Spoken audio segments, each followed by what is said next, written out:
Hello guys, कैसे हैं आप सभी लोग हैं। आज मैं फिर से हाजिर हूँ आपके सामने में अपने यूट्यूब चैनल वीडी इंस्टीट्यूट पे। तो अभी अभी आप लोगों ने एनिमल फिजियोलॉजी में लेक्चर 1 एंडोक्राइन सिस्टम आप लोगों ने पढ़ा है। उसके क्वेश्चंस आपने नोट डाउन करे होंगे। आशा करता हूँ उस क्वेश्चंस को आप बनाए भी होंगे। तो चलिए उस क्वेश्चंस का जो सॉल्यूशंस होना चाहिए मैं अभी डिस्कस करता हूँ। सारे बच्चे सॉल्यूशंस को मैच कीजिएगा, किसका कितना सही हुआ कमेंट सेक्शन में इस वीडियो के जरूर लिखिएगा। चलिए स्टार्ट करते हैं। तो आज का पहला क्वेश्चन था, रुकिए मैं पेन ले लेता हूं। आज का पहला क्वेश्चन था कि लिपोफिलिक हार्मोन्स, ठीक है, मैंने बताया भी था आपको।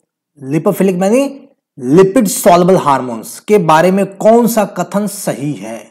पहला, इंक्लूड पेप्टाइड हार्मोन्स, कतई गलत होगा, क्योंकि पेप्टाइड हार्मोन्स क्या होता है, वाटर सॉल्युबल है। ये होता है आपका वाटर सॉल्युबल होता है, दिस इज वाटर सॉल्युबल। मैं एक एक ऑप्शंस को एक्सप्लेन करते जा रहा हूं। वाटर सॉल्युबल, ठीक है, ये नहीं हो सकता है। They are hormonally active in their original secreted form, ठीक है, ऐसा नहीं है। सिक्रेट होने के बाद ये मॉडिफाई भी होते हैं, तब ये एक्टिवेट हो जाते हैं, ये भी गलत है। अब यह कहता है they must bind to membrane receptor to exert effects, ठीक है। मैंने आपको अभी तक हार्मोन्स और रिसेप्टर के बारे में कुछ बताया नहीं है, मैं आपको एकदम ब्रीफ में बता देता हूं। ऐसे मैं रिसेप्टर्स को डिटेल में पढ़ाऊंगा, ब्रीफ में समझ लो ये कि अगर वाटर सोल्युबल अगर हार्मोन्स है यानी पेप्टाइड है, तो water soluble hormones bind receptors at cell membrane. क्यों? क्योंकि सेल मेम्ब्रेन लिपिड बाइलेयर का मिलकर बना हुआ है, और लिपिड बाइलेयर एक हाइड्रोफोबिक है, ठीक है, हाइड्रोफोबिक है। उसमें से वाटर सॉल्युबल हार्मोन्स यानी पेप्टाइड जो कि हाइड्रोफिलिक है वह पास कर ही नहीं सकता है। इसलिए पेप्टाइड हार्मोन्स का रिसेप्टर सेल मेम्ब्रेन के सरफेस पर पाया जाता है। क्लियर है? लेकिन आपका लिपोफिलिक क्या है, लिपिड सॉल्युबल है। तो अगर कोई, इसे लिख लीजिएगा पॉइंट, ऐसे मैं डिटेल में बताऊंगा कि लिपोफिलिक हार्मोन्स कैसे एक्शन शो करता है, उसका पूरी मैकेनिज्म बताऊंगा। लिपिड सोल्युबल हार्मोन्स यानी जो हार्मोन्स लिपिड में सोल्युबल है, मतलब वो लिपिड से मिलकर बना हुआ है। तो जो लिपिड से मिलकर बना है क्या होगा, वह आसानी से सेल में जो लिपिड बाइलेयर का बना हुआ है उससे पास कर जाएगा, क्योंकि सोल्युबल है, दोनों हाइड्रोफोबिक है, पास हो जाएगा। तो क्या होगा, पास द सेल मेम्ब्रेन। तब ये सेल मेम्ब्रेन से पास करेगा, साइटोप्लाज्म में जाएगा, वहां पर उसके लिए न्यूक्लियर रिसेप्टर्स होता है। ये डिटेल में पढ़ाएंगे जब आपको हम हार्मोन्स का एक्शन समझाएंगे, ठीक है। तो इसके अकॉर्डिंग क्या आंसर होगा, must bind to membrane receptor to exert effects, गलत है, ठीक है, क्योंकि मेम्ब्रेन रिसेप्टर बाइंड कर ही नहीं सकता है, ये मेम्ब्रेन से पास करेगा, pass through cell membrane into cytoplasm. Option D सही है, ये सेल मेम्ब्रेन से पास करेगा, साइटोप्लाज्म में जाएगा, ठीक है। जैसे कि, और ये सेल का मेम्ब्रेन हुआ, साइटोप्लाज्म में जाएगा, यहाँ न्यूक्लियस होता है, तो ये हार्मोन से यहाँ आएगा, यहाँ आएगा न्यूक्लियस के अंदर जाएगा, यहाँ पर डीएनए है उसे बाइंड करता है और सारी प्रक्रिया शुरू हो जाती है। इसको डिटेल में समझाएंगे रिसेप्टर्स में। आशा करता हूं यहाँ आप ब्रीफ में समझ गए होंगे कि lipid soluble hormones cell membrane से क्रॉस कर जाता है, लेकिन water soluble hormones cell membrane से क्रॉस नहीं करेगा, क्योंकि वह हाइड्रोफोबिक होता है। कौन? Cell membrane. इसलिए सेल मेम्ब्रेन के पर ही रिसेप्टर होता है, वही बाइंड करता है। तो इसका आंसर होगा डी। आशा करता हूं आप समझ पाए होंगे। आगे बढ़ते हैं। क्वेश्चन नंबर 2 कहता है इसमें कौन सा कथन एंडोक्राइन सिस्टम्स के लिए सही नहीं है, गलत स्टेटमेंट है। चलिए पढ़ते हैं। It is one of the 2 major regulatory systems of the body, सही है। ये बॉडी के सिस्टम को रेगुलेट करता है। आपको बताया भी था कि हार्मोन का action through out the body होता है, तो रेगुलेट करेगा बॉडी के सिस्टम्स को, सही कथन है। It is compose of glands that secret chemical messages into the blood, सही बात है। ये ग्लैंड से मिलकर बना हुआ एंडोक्राइन सिस्टम, ये केमिकल मैसेजेस को सीक्रेट करते हैं ब्लड में डायरेक्टली, इसलिए इसको एंडोक्राइन कहते हैं। ये भी कथन सही है। It is an important regulator of homeostatic mechanisms. Homeostatic मतलब बैलेंस रखना, यानी ऑस्मोटिक बैलेंस, या जो भी आपका ब्लड फ्लूइड में जो भी इंटरनल एनवायरनमेंट है, जो भी कंपोजिशन है, उसको बैलेंस रखना। सही बात है। हार्मोन्स इंटरस्टिशियल फ्लूइड में सारे केमिकल कंपोजिशंस को बैलेंस रखता है, उसको रेगुलेट करता है। ये भी सही बात है। तो इसका क्या आंसर होगा? आंसर इसका होगा डी, यानी कोई भी ऑप्शन इसमें गलत नहीं है, सारे ऑप्शन सही है। ऐसा भी सवाल आते हैं, इस तरह के सवाल के लिए तैयार रहिएगा। Option D is the correct option. Clear है? कोई डाउट नहीं है? डाउट होगा तो कमेंट सेक्शन में लिखिए, जवाब जरूर देंगे। आशा करता हूं डाउट होने नहीं दूंगा, मैं इस अच्छे से बता दूंगा।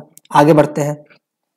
थर्ड क्वेश्चन, इसमें कौन सा अमाइनो एसिड डिराइव्ड हार्मोन्स है? ऐसा हार्मोन्स जो अमाइनो एसिड से डिराइव किया गया है। चलो ऑप्शंस एलिमिनेट कर सिखाया था आपको। एस्ट्राडायोल्स, ये लिपिड डेरिवेटिव है, ये गलत हो गया। एस्ट्रियोल्स, यह भी आपका लिपिड डेरिवेटिव, भी गलत हो गया। एक डाइसोन, यह भी आपका लिपिड डेरिवेटिव है, गलत हो गया। आपको पढ़ाया था ना एपिनेफ्रिन, बताया था एपिनेफ्रिन, यह एपिनेफ्रिन अमाइनो एसिड से डिराइव किया गया है। ठीक है, समझ गए? Options A will be correct. मैंने चारों ऑप्शंस को एक्सप्लेन कर दिया। ठीक, कोई दिक्कत नहीं है, कोई समस्या नहीं, आप लोगों को बात समझ में आ रही है? चलिए आगे बढ़ते हैं। अब देखिए सवाल कहता है chemical messengers that are secreted by cells into the extra cellular fluid. ठीक है, सीक्रेट किया सेल के द्वारा एक्स्ट्रा सेलुलर फ्लूइड में, सेल के चारों तरफ जो फ्लूइड होता है, and affect neighbouring target cells of a different type. मैंने बताया था ना, अगर सेल्फ सेल को, खुद के सेल को अफेक्ट करे, जो सेल सीक्रेट कर रहा है उसी को अफेक्ट कर रहा है, तो क्या होता है? ऑटोक्राइन।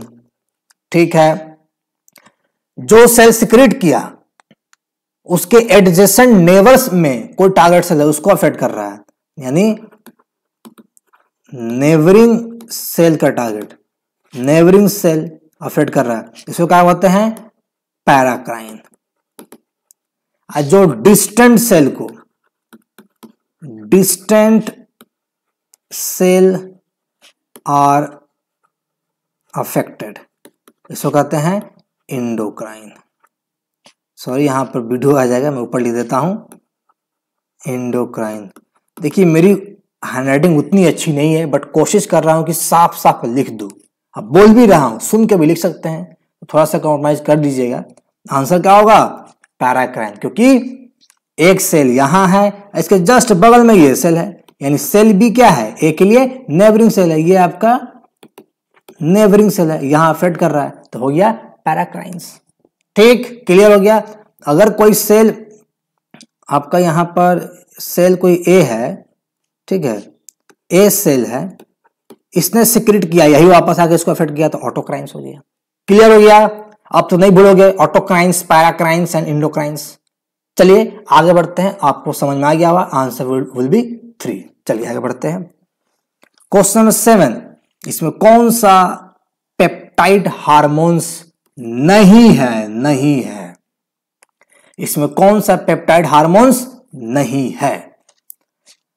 ऑप्शंस एलिमिनेट करते हैं। ऑक्सीटोसिन पेप्टाइड हार्मोन्स है, ये ऑप्शंस नहीं होगा। वेजोप्रेसिन पेप्टाइड हार्मोन्स है, ये ऑप्शन नहीं होगा। ग्लूकागोन पेप्टाइड हार्मोन्स है, ये ऑप्शन नहीं होगा।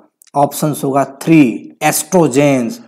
एस्ट्रोजेंस क्या है? सेक्स हार्मोन्स है, ये आपका सेक्स हार्मोन्स है। और आप लोगों को पता है जितने भी सेक्स हार्मोन्स होते हैं वो क्या है? वो लिपिड का डेरिवेटिव्स होते हैं, इसलिए options 3 will be correct.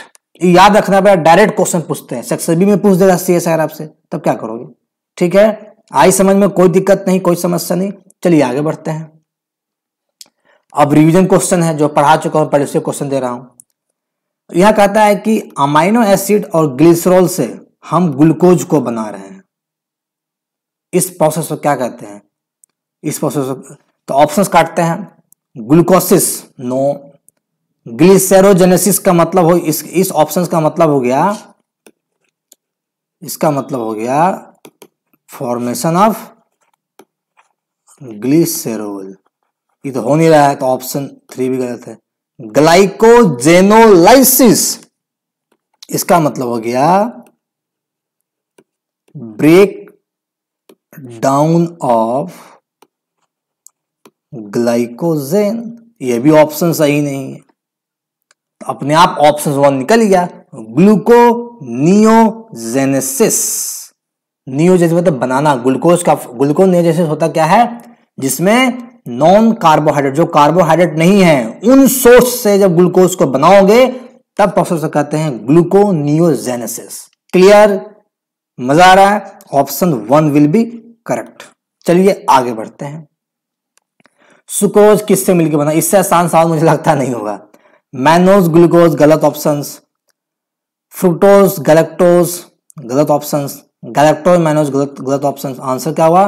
Glucose and fructose. ठीक है, इसमें नो एक्सप्लेनेशन इज नीडेड, क्योंकि डायरेक्ट सवाल है, आपको मोनोमर्स याद होने चाहिए। ठीक है, दिक्कत नहीं, समझ में आया? मजा आ रहा होगा। अपना आंसर लिखिए अपना मार्क्स कितना आपको आया। एक क्वेश्चन 1 नंबर का है। ठीक है, चलिए इसी के साथ ये लेक्चर समाप्त होता है। आशा करता हूं कि मैं आपको सारे क्वेश्चंस का एक्सप्लेनेशन इन डिटेल समझाने में सक्षम रहा हो। अगर पसंद आया तो लेक्चर को लाइक कीजिएगा, नए बच्चे सब्सक्राइब करना, और ज्यादा से ज्यादा सारे बच्चों तक हमारे चैनल को पहुंचाइए।